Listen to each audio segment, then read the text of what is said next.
बहुत समय पहले की बात है। एक सरोवर में बहुत सारे मेंढक रहते थे। सरोवर के बीचों बीच एक बहुत पुराना धातु का खंभा भी लगा हुआ था, जिसे उस सरोवर को बनाने वाले राजा ने लगवाया था।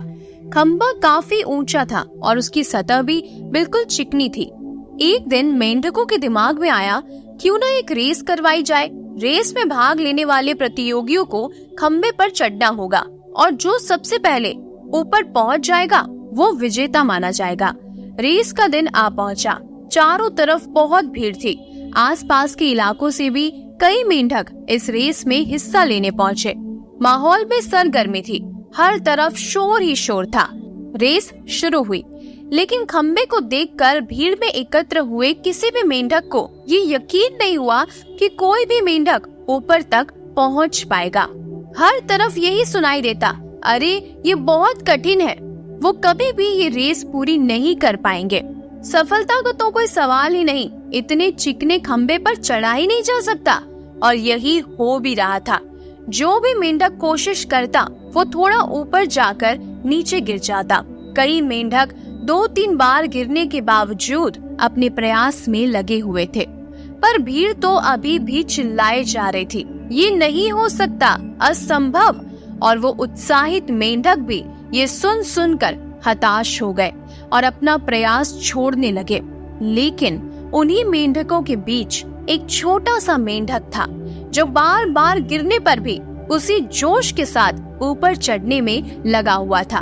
वो लगातार ऊपर की ओर बढ़ता जा रहा था और अंत में वो खंबे के ऊपर पहुंच गया और इस रेस का विजेता बना। उसकी जीत पर सभी को बड़ा आश्चर्य हुआ। सभी मेंढक उसे घेर कर खड़े हो गए और उसे पूछने लगे, तुमने ये असंभव काम कैसे कर दिखाया? भला तुम्हें अपना लक्ष्य प्राप्त करने की शक्ति कहाँ से मिली? जरा हमें भी तो बताओ कि तुमने ये विजय कैसे प्राप्त की। तभी पीछे से एक आवाज आई, अरे उससे क्या पूछते हो, वो तो बहरा है। बस इसी तरह अक्सर हमारे अंदर अपना लक्ष्य प्राप्त करने की काबिलियत होती है, पर हम अपने चारों तरफ मौजूद नकारात्मकता की वजह से खुद को कम आंक बैठते हैं और हमने जो बड़े बड़े सपने देखे होते हैं उन्हें पूरा किए बिना ही अपनी जिंदगी गुजार देते हैं। आवश्यकता इस बात की है कि हम हमें कमजोर बनाने वाले हर एक आवाज के प्रति बहरे हो जाए और तब हमें सफलता के शिखर पर पहुंचने से कोई नहीं रोक पाएगा। एक जाने माने स्पीकर ने हाथ में 500 का नोट लहराते हुए अपना सेमिनार शुरू किया। हॉल में बैठे सैकड़ों लोगों से उसने पूछा, ये 500 का नोट कौन लेना चाहता है? हाथ उठने शुरू हो गए। फिर उसने कहा, मैं इस नोट को आप में से किसी एक को दूंगा, पर उससे पहले मुझे ये कर लेने दीजिए।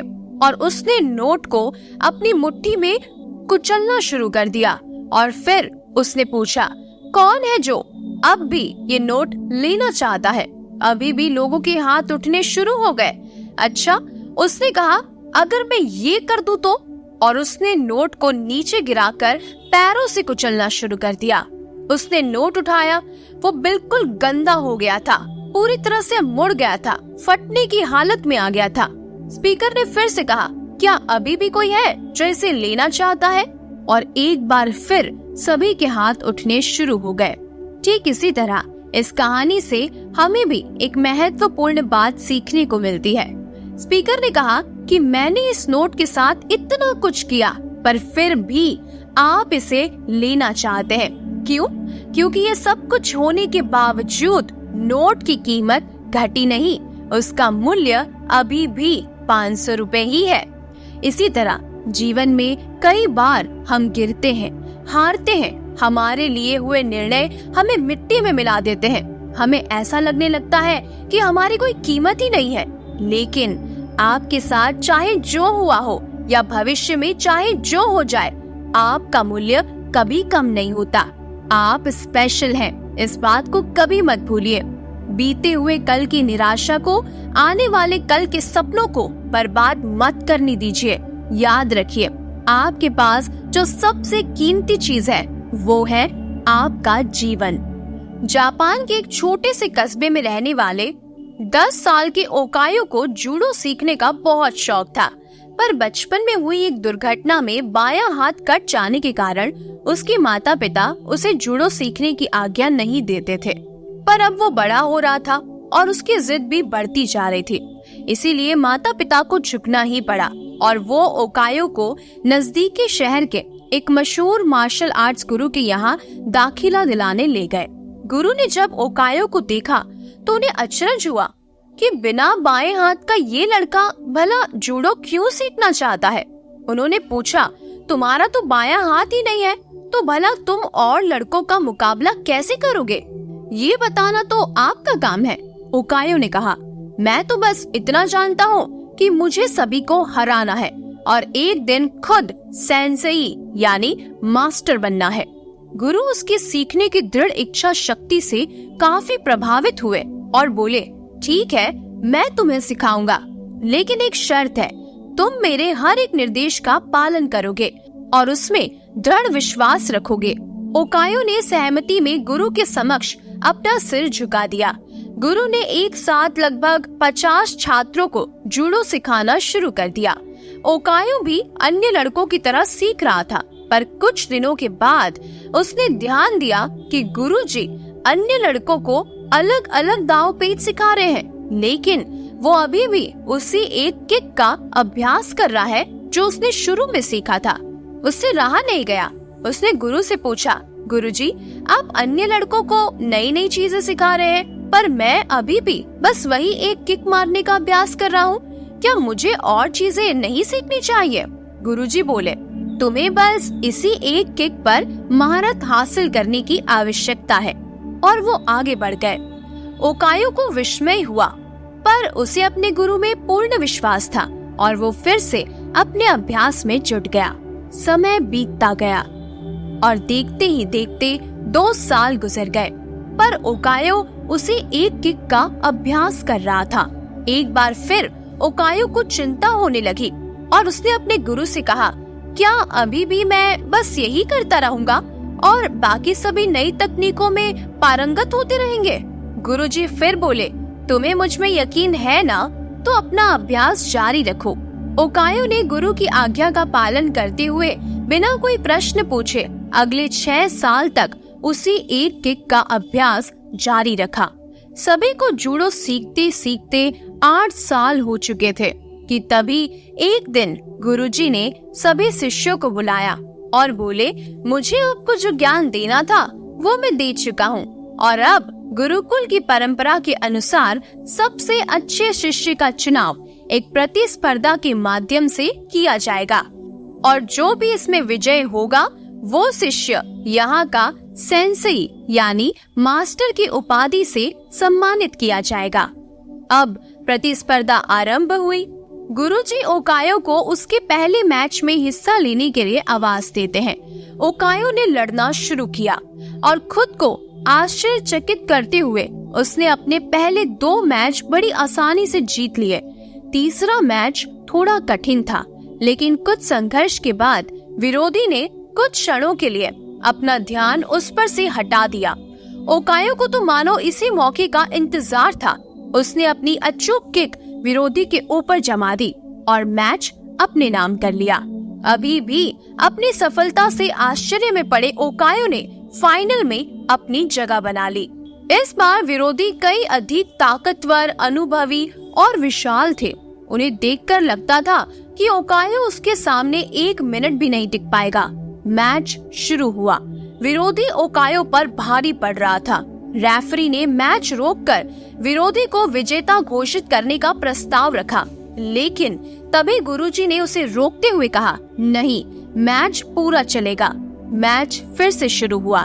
विरोधी अति आत्मविश्वास से भरा हुआ था और अब वो ओकायो को कम आंक रहा था और इसी दंभ में उसने एक भारी गलती कर दी। उसने अपना गार्ड छोड़ दिया। ओकायो ने इसका फायदा उठाते हुए 8 साल तक जिस किक की प्रैक्टिस की थी उसे पूरी ताकत और सटीकता के साथ विरोधी के ऊपर चढ़ दिया और उसे जमीन पर धराशायी कर दिया। उस किक में इतनी शक्ति थी कि विरोधी वहीं मूर्छित हो गया और ओकायो को विजेता घोषित कर दिया गया।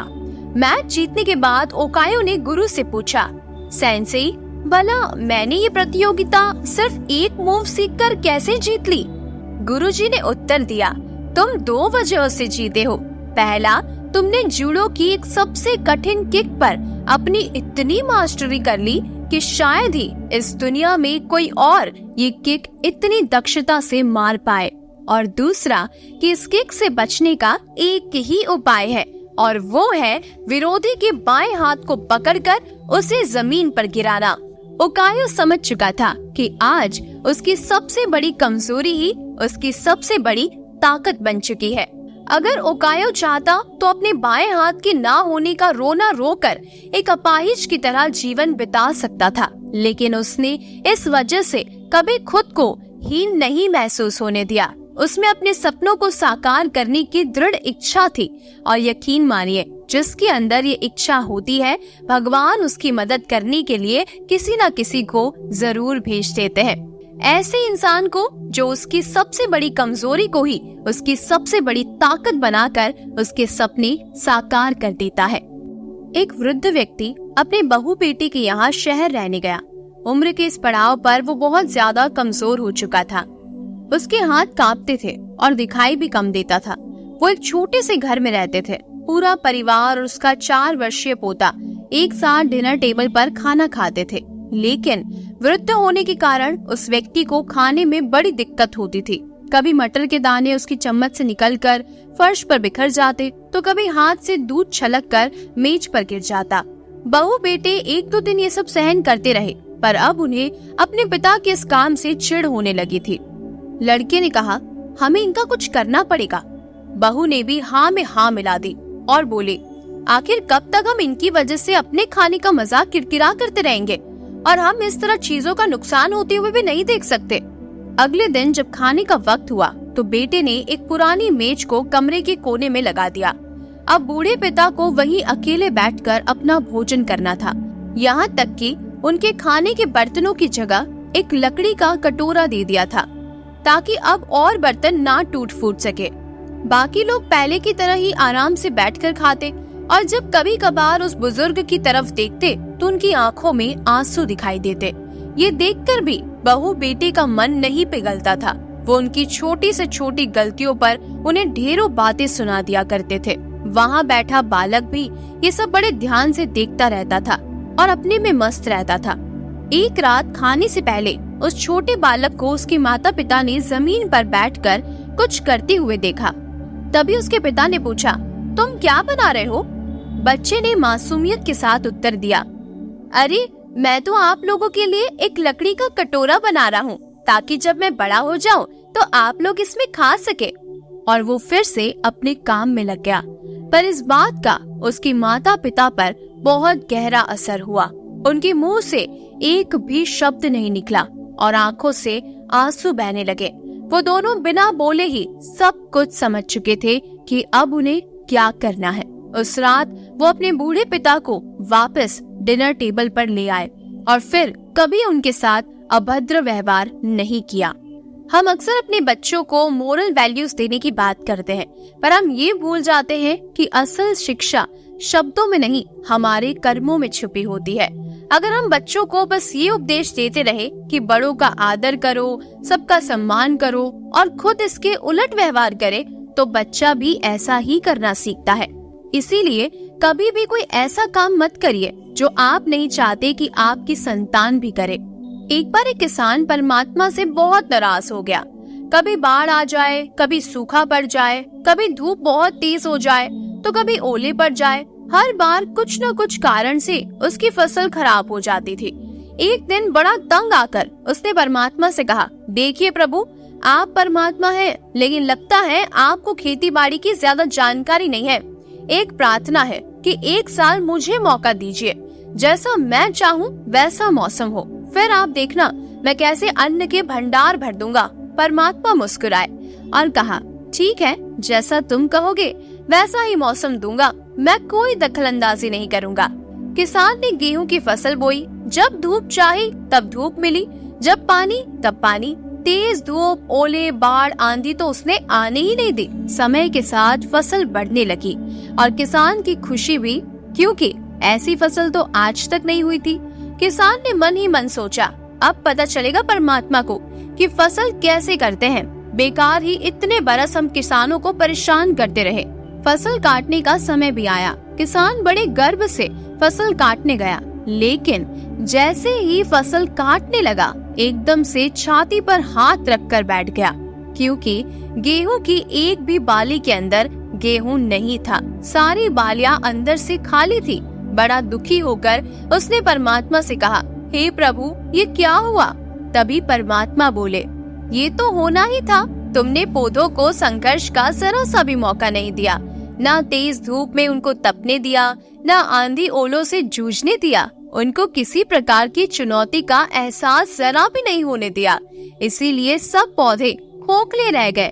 जब आंधी आती है, तेज बारिश होती है, ओले गिरते हैं, तब पौधा अपने बल से ही खड़ा रहता है। वो अपना अस्तित्व बचाने का संघर्ष करता है, और इस संघर्ष से जो बल पैदा होता है वो ही उसे शक्ति देता है, ऊर्जा देता है, उसकी जीवटता को उभारता है। सोने को भी कुंदन बनने के लिए आग में तपना पड़ता है, हथौड़ी से पिटना पड़ता है, गलना पड़ता है, ऐसी चुनौतियों से गुजरना पड़ता है, और तभी उसकी स्वर्णिम आभा उभरती है और वो उसे अनमोल बनाती है।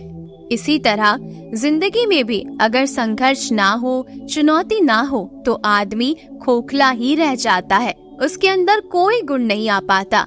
ये चुनौतियां ही है जो आदमी रूपी तलवार को धार देती है, उसे सशक्त और प्रखर बनाती है।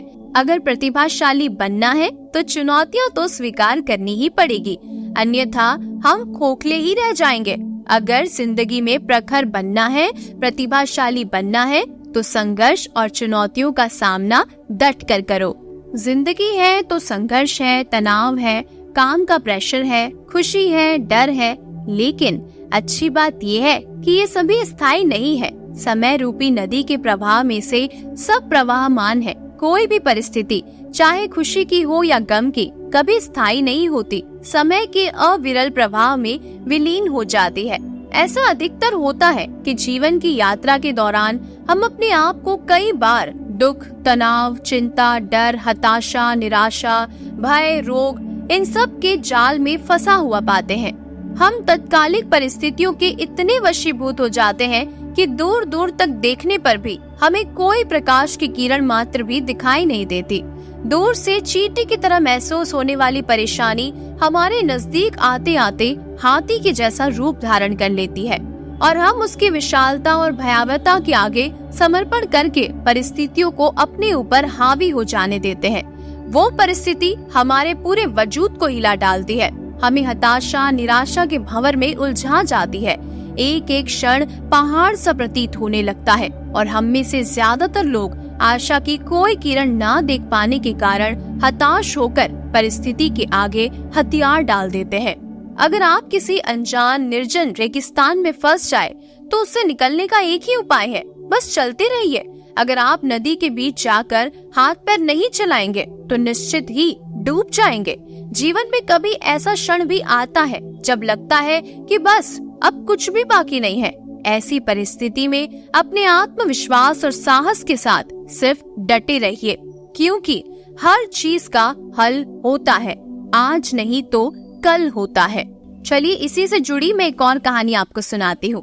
एक बार एक राजा की सेवा से प्रसन्न होकर एक साधु ने उसे एक ताबीज दिया और कहा कि राजन, इसे अपने गले में डाल लीजिए, और जिंदगी में कभी ऐसी परिस्थिति आए कि जब तुम्हें ये लगे कि बस अब तो सब खत्म होने वाला है, परेशानी के भंवर में अपने आप को फंसा हुआ पाओ, कोई प्रकाश की किरण नजर ना आए, हर तरफ निराशा और हताशा हो, तब तुम इस ताबीज को खोलकर इसमें रखे हुए कागज को पढ़ना। उससे पहले नहीं। राजा ने वो ताबीज अपने गले में पहन लिया। एक बार राजा अपने सैनिकों के साथ शिकार करने घने जंगल में गया। एक शेर का पीछा करते करते राजा अपने सैनिकों से अलग हो गया और दुश्मन राजा की सीमा में प्रवेश कर गया। घना जंगल और शाम का समय। तभी कुछ दुश्मन सैनिकों के घोड़ों की टापों की आवाज राजा को आई और उसने भी अपने घोड़ों को एड़ लगाई। राजा आगे आगे, दुश्मन सैनिक पीछे पीछे। बहुत दूर भागने पर भी राजा उन सैनिकों से पीछा नहीं छुड़ा पाया। भूख प्यास से बेहाल राजा को तभी घने पेड़ों के बीच में एक गुफा सी दिखाई दी। उसने तुरंत स्वयं और घोड़े को उस गुफा की आड़ में छुपा लिया और सांस रोक कर बैठ गया। दुश्मन के घोड़ों के पैरों की आवाज धीरे धीरे पास आने लगी। दुश्मनों से घिरे हुए अकेले राजा को अपना अंत नजर आने लगा। उसे लगा कि बस कुछ ही क्षणों में दुश्मन उसे पकड़कर मौत के घाट उतार देंगे। वो जिंदगी से निराश हो ही गया था कि उसका हाथ अपनी ताबीज पर गया और उसे साधु की बात याद आ गई। उसने तुरंत ताबीज को खोलकर कागज को बाहर निकाला और उसे पढ़ा। उस पर्ची पर लिखा था, ये भी कट जाएगा। राजा को अचानक ही जैसे घोर अंधकार में एक ज्योति की किरण दिखी। डूबते को जैसे कोई सहारा मिल गया। उसे अचानक अपनी आत्मा में एक अकथनीय शांति का अनुभव हुआ। उसे लगा कि सचमुच ये भयावह समय भी कट ही जाएगा। फिर मैं क्यों चिंतित हूँ? अपने प्रभु और अपने आप पर विश्वास रख। उसने स्वयं से कहा कि हाँ, ये भी कट जाएगा। और हुआ भी यही। दुश्मन के घोड़ों के पैरों की आवाज पास आते आते दूर जाने लगी। कुछ समय बाद वहाँ शांति छा गई।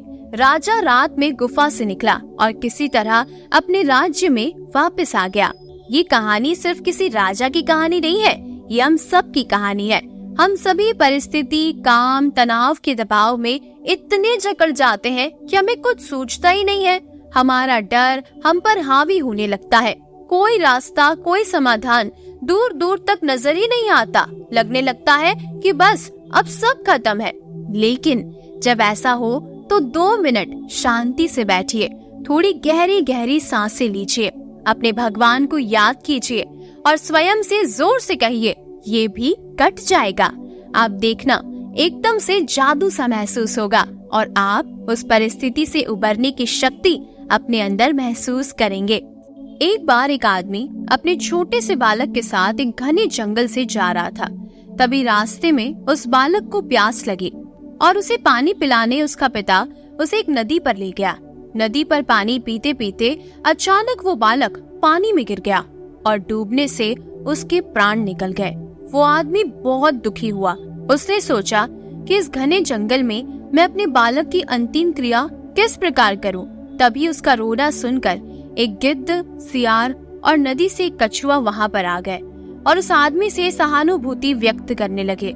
आदमी की परेशानी जानकर सब अपनी अपनी सलाह देने लगे। सियार ने लार टपकाते हुए कहा, ऐसा करो, इस बालक के शरीर को इस जंगल में ही किसी चट्टान के ऊपर छोड़कर आ जाओ। धरती माता उसका उद्धार कर देगी। तभी गिद्ध अपनी खुशी छुपाते हुए बोला, अरे नहीं नहीं, धरती पर तो इसको जानवर खा जाएंगे। ऐसा करो, तुम इसे किसी वृक्ष के ऊपर डाल दो ताकि सूरज की गर्मी से इसकी अंतिम गति अच्छी हो जाएगी। उन दोनों की बातें सुनकर कछुआ भी अपनी भूख को छुपाते हुए बोला, नहीं नहीं, आप इन दोनों की बातों में मत आओ। इस बालक की जान पानी में गई है, इसीलिए आप इसे नदी में ही बहा दो। और इसके बाद तीनों अपने अपने कहे अनुसार उस आदमी पर जोर डालने लगे। तब उस आदमी ने अपने विवेक का सहारा लिया और उन तीनों से कहा, तुम तीनों की सहानुभूति भरी सलाह में मुझे तुम्हारे स्वार्थ की गंध आ रही है। सियार चाहता है कि मैं इस बालक के शरीर को ऐसे ही जमीन पर छोड़ दूं ताकि ये उसे आराम से खा सके, और गिद्ध, तुम किसी पेड़ पर इस बालक के शरीर को इसलिए रखने की सलाह दे रहे हो ताकि सियार और कछुओं से बचकर आराम से तुम दावत उड़ा सको। और कछुआ, तुम नदी के अंदर रहते हो, इसीलिए नदी में अपनी दावत का इंतजाम कर रहे हो। तुम्हें सलाह देने के लिए धन्यवाद, लेकिन मैं मेरे बालक के शरीर को अग्नि को समर्पित करूंगा, ना कि तुम्हारा भोजन बनने दूंगा। ये सुनकर वो तीनों अपना मुंह लेकर वहाँ से चले गए। ये कहानी हमें सिखाती है कि हर व्यक्ति आपको स्वार्थ भरी सलाह ही देगा। आज के इस कलयुग में हम अगर अपने विवेक की छलनी से किसी सलाह को छान ले तो शायद वो ज्यादा सही रहेगा, क्योंकि सब लोग आपके अपने नहीं होते, वो बस अपना होने का ढोंग करते हैं। चलिए तो अब एक और कहानी सुनते हैं। ये कहानी है एक ऐसे लड़के की जो निराश था, हताश था। एक दिन उसे एक महात्मा मिले। लड़के ने महात्मा जी से कहा, महात्मा जी, मेरे साथ कुछ भी अच्छा नहीं होता। जो भी मैं सोचता हूँ सब कुछ उससे उल्टा होता है। मैं नौकरी करता हूँ। मैं पहले सोचता था कि जब नौकरी लग जाएगी तो अपने पिताजी को एक अच्छी गाड़ी ला कर दूंगा, लेकिन अब नौकरी तो लग गई, लेकिन इतने पैसे नहीं मिलते कि गाड़ी ले सकूं। सोचा था कि अपने बीवी बच्चों को दूसरे देश में घुमा कर लेकर आऊंगा, लेकिन वो भी नहीं हो पा रहा। बस जिंदगी ऐसे ही चलती जा रही है। क्या करूं, कुछ समझ नहीं आता। महात्मा जी लड़के को एक फूलों के बगीचे में ले गए, जहां बहुत ही सुंदर फूल लगे थे। वहां ले जाकर उन्होंने लड़के से कहा, तुम्हें बगीचे में से किसी एक फूल को लेकर आना है जो तुम्हें सबसे सुंदर लगता हो, लेकिन हाँ, एक शर्त है, किसी भी फूल को तुम पीछे हटकर नहीं तोड़ना। जो तुमने एक बार पीछे छोड़ दिया तो वो समझो तुमसे छूट गया। लड़का बगीचे के कोने से फूल चुनने के लिए चल दिया। उसे बहुत सुंदर फूल दिखाई दे रहे थे, लेकिन लड़का ये सोचकर आगे बढ़ता गया कि कहीं इस फूल से भी सुंदर फूल उसे आगे मिल जाएगा तो वो उसे तोड़ कर ले आएगा। लड़का आगे बढ़ता गया और उस लड़के ने अभी तक कोई भी फूल नहीं तोड़ा। जब बगीचे में केवल कुछ ही फूल बाकी थे जो बिल्कुल सूख गए थे, तो लड़का शर्त के मुताबिक पीछे छोड़े हुए फूलों में से फूल नहीं तोड़ सकता था। अब लड़के के पास सिर्फ एक ही विकल्प था कि वो इन सूखे फूलों में से ही किसी एक को तोड़ ले। लड़का एक सूखा हुआ फूल तोड़कर महात्मा जी के पास पहुंचा और सूखा हुआ फूल उन्हें दिखाया। महात्मा जी सूखा हुआ फूल देखकर कहने लगे कि बगीचे में इतने सुंदर फूल थे और तुम एक सूखा हुआ फूल तोड़कर लेकर आए हो। लड़का बोला, महात्मा जी, बगीचे में मुझे भी बहुत सुंदर सुंदर फूल मिले थे, लेकिन और अच्छे फूल की चाह में मैंने वो सारे सुंदर फूल पीछे ही छोड़ दिए। फिर बाद में केवल सूखे हुए फूल ही बचे थे और उन्हीं में से एक फूल मैं लेकर आ गया। महात्मा जी लड़के को बगीचे में ले गए और उसे समझाने लगे कि ये जो बगीचा है वो तुम्हारा जीवन है, जो सुंदर फूल है वो खुशियाँ हैं। इतने सुंदर फूलों से भरा हुआ है तुम्हारा जीवन, लेकिन कुछ और बेहतर की चाह में तुम इतने सुंदर जीवन को भी खुशी से जी नहीं पा रहे हो। तुम्हारे माता पिता को किसी अच्छी गाड़ी से वो खुशी नहीं मिल सकती जो तुम्हारे साथ बैठकर खाना खाने से मिलती है। अपने परिवार के साथ समय बिताओ, उनकी देखभाल करो। खुद को और अपने परिवार को तुम इतनी खुशी किसी और चीज से नहीं दे सकते हो। इंसान हमेशा और अच्छे के लिए सोचता है। ऐसा सोचना अच्छा भी है, लेकिन और बेहतर की चाह में वो अपने वर्तमान में छोटी छोटी खुशियों को भी नहीं जी पाता। हम ये सोचते रहते हैं कि एक ऐसा दिन आएगा जब मेरे पास धन होगा, अच्छा मकान होगा, गाड़ी होगी। अभी जब नहीं है उसका क्या तब तक आप दुखी रहोगे? ऐसे ही सोचते सोचते हमारे सुंदर फूलों से भरे हुए जीवन को व्यर्थ कर दोगे क्या? नहीं ना। अगर आप ऐसा करेंगे तो फिर हमारे जीवन में भी सिर्फ सूखे हुए फूल ही बच जाएंगे, जिनको हमें मजबूरी में जीना पड़ेगा। और अगर आप ऐसा नहीं चाहते तो अपने वर्तमान में छोटी छोटी खुशियों के पलों को बटोरते रहो। इससे बड़ी खुशी और कहीं नहीं मिल सकती। भगवान श्री कृष्ण कहते हैं, इंसान कर्म करने में तो अपनी मनमानी कर सकता है, मगर फल भोगने में नहीं। सफलता एक दिन में नहीं मिलती, मगर ठान लो तो एक दिन जरूर मिल जाती है। अच्छे जरूर बने, पर साबित करने की कोशिश ना करे, क्योंकि जो इंसान सही होता है वो खुद को सही साबित करने में अपना समय कभी व्यर्थ नहीं करता। अनुभव की भट्टी में जो तपते हैं, दुनिया के बाजार में सिर्फ वही सिक्के चलते हैं। जिंदगी में अपनापन तो हर कोई दिखाता है, मगर अपना कौन है ये तो वक्त ही बताता है। जमीन और किस्मत की एक ही फितरत है, जो बोया है वही निकलेगा। किसी व्यक्ति को तभी गलत ठहराना जब आप उसके बारे में सब कुछ जानते हो, तब नहीं जब दूसरों से सुना हो। खुश रहना है तो अपनी जिंदगी के फैसले परिस्थिति को देख कर ले। दुनिया को देख कर लिए गए फैसले हमेशा दुख ही देते हैं। कटी हुई टहनियाँ कहाँ छांव देती है, हद से ज्यादा उम्मीदें हमेशा घाव देती है। तन और मन दोनों से ताकतवर बनिए, क्योंकि कमजोर लोगों को ये दुनिया बहुत सताती है। यूं तो जिंदगी तेरे सफर से शिकायतें बहुत थी, मगर दर्द जब दर्ज कराने गए तो कतारें बहुत थी। जिंदगी इतनी भी बुरी नहीं होती है जितनी बुरी हम इसे सोचने लग जाते हैं। आंसू आए तो खुद ही पहुँच लीजिए, कोई दूसरा पहुँचेगा तो सौदा जरूर करेगा। ज्यादा खुशी और ज्यादा गम में ध्यान रखिए, क्योंकि अक्सर लोग ज्यादा खुशी में नजर और ज्यादा गम में नमक जरूर लगाते हैं। ना फिसलो उस उम्मीद में कि कोई उठा लेगा। देखेगा जब मुसीबत में तो हर कोई मजा लेगा। लगाव चेहरे से नहीं, दिल से होना चाहिए, क्योंकि खूबसूरत चेहरे में अक्सर घमंड होता है। आसान नहीं है सुकून से जिंदगी जीना, क्योंकि अपनों को भी खटकने लगते हैं जब हम अपने लिए जीने लगते हैं। बेहतरीन नजर वो है जो खुद को परख सके, क्योंकि नींद तो रोज ही खुलती है मगर आँखें कभी कभी खुलती है। शिकायतें तो सभी को है इस जिंदगी से, मगर जो चैन से जीना चाहते हैं वो अपना दर्द छिपा लेते हैं। किसी इंसान का बोलने का हक छीना जा सकता है, मगर उसकी खामोशी का हक नहीं। ख्वाहिशों की तलाश में जिंदगी मत गुजारो, जो पल मिले हैं उसे हंस के गुजारो। भोजन हो या मोहब्बत, अगर किसी को ज्यादा दे दो तो वो अधूरा छोड़कर चला जाता है। भगवान श्री कृष्ण कहते हैं, जिंदगी में कोई तुम्हारे लिए नहीं लड़ेगा। बोलना सीखो, नहीं तो जिंदगी भर सुनना पड़ेगा। नादानियाँ भी जरूरी है इस जिंदगी में, ज्यादा समझदारी भी जिंदगी का चैन छीन लेती है।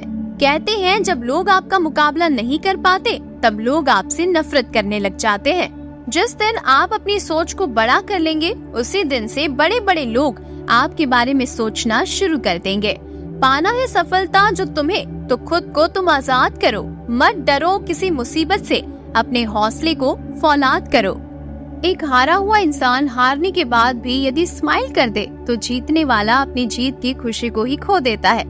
अच्छी किताबें और अच्छी लोग तुरंत समझ में नहीं आते, उन्हें पढ़ना पड़ता है। अपनी तुलना दूसरों से मत कीजिए, हर फल का स्वाद अलग अलग होता है। कहती है ये दुनिया बस अब हार मान जा, उम्मीद पुकारती है बस एक बार और सही। हर दर्द की एक पहचान होती है, खुशी चंद लम्हों की मेहमान होती है। वही बदलते हैं रुख हवाओं का जिनके इरादों में जान होती है। दुनिया को अक्सर वो लोग बदल देते हैं जिन्हें दुनिया कुछ करने लायक नहीं समझती। जो आप सोच सकते हो वो सब कुछ आप कर सकते हो, इसीलिए खुद पर विश्वास रखो और अपने लक्ष्य की ओर आगे बढ़ते रहो। हर खुशी को खुशी मत समझना, हर गम को गम मत समझना। अगर जिंदगी में कामयाबी को पाना है तो खुद को किसी से कम मत समझना। खुद पर हो विश्वास और कर्म पर हो आस्था, फिर कितनी ही बाधा आए मिल जाता है रास्ता। अजीब सी जंग है ये, किस्मत मुझे जीतने नहीं दे रही और मैं हार मानने नहीं वाला। ठोकर ही इंसान को चलना सिखाती है, बिना मेहनत के कुछ नहीं मिलता। कुदरत चिड़िया को खाना जरूर देती है लेकिन घोंसले में नहीं। जो हो गया उसे सोचा नहीं करते, जो मिल गया उसे खोया नहीं करते। हासिल उन्हें होती है सफलता जो वक्त और हालात पर रोया नहीं करते। संघर्ष के समय कोई नजदीक नहीं आता और सफलता के बाद किसी को आमंत्रित नहीं करना पड़ता। भूल जाओ बीते हुए कल को, दिल में बसा लो आने वाले कल को। मुस्कुराओ चाहे जो भी हो पल, खुशियाँ लेकर आएगा आने वाला कल। जो आदमी अपने आप को दूसरों से कम समझते हैं वो लोग कभी कामयाब नहीं हो पाते। मेहनत इतनी करो कि किस्मत भी बोल उठे, ले ये तो तेरा हक था। जिनमें अकेले चलने का हौसला होता है एक दिन उनके पीछे ही काफिला होता है। अभी तो इस बाज की असली उड़ान बाकी है, अभी तो इस परिंदे का इम्तिहान बाकी है। अभी अभी तो मैंने लांघा है समुंदर, अभी तो पूरा आसमान बाकी है। मंजिलें उन्हीं को मिलती है जिनके इरादे मजबूत होते हैं। जीवन की सबसे बड़ी खुशी उस काम को करने में है जिसे लोग कहते हैं कि तुम नहीं कर सकते। 2 अक्षर का होता है लक, 2.5 अक्षर का होता है भाग्य, 3 अक्षर का होता है नसीब, 3.5 अक्षर की होती है किस्मत। मगर ये चारों के चारों 4 अक्षर के शब्द मेहनत के सामने बोने हैं। दूसरों की अपेक्षा अगर आपको देर से सफलता मिलती है तो चिंता मत कीजिए। छोटे घर अक्सर जल्दी बन जाया करते हैं और महल बनने में समय लगता है। हालात चाहे जैसे भी हो, धड़कनों में नशा जीत का ही होना चाहिए। जिंदगी में धोखा खाना बहुत जरूरी है, क्योंकि चलना तो माँ बाप सिखा देते हैं पर संभलना खुद ही सीखना पड़ता है। जैसा हम जीवन की कल्पना करेंगे वैसा ही जीवन हम पाएंगे। लगन वो टोर है जो आपसे वो करवा लेती है जिसे करना सबके बस में नहीं होता। जब लोग कहने लगे कि तुम पागलों की तरह सोचते हो तो समझ जाना तुम सही हो।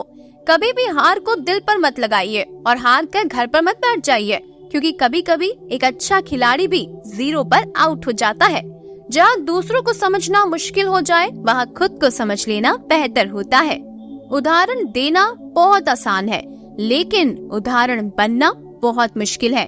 इसीलिए उदाहरण मत दो, बल्कि उदाहरण बनो।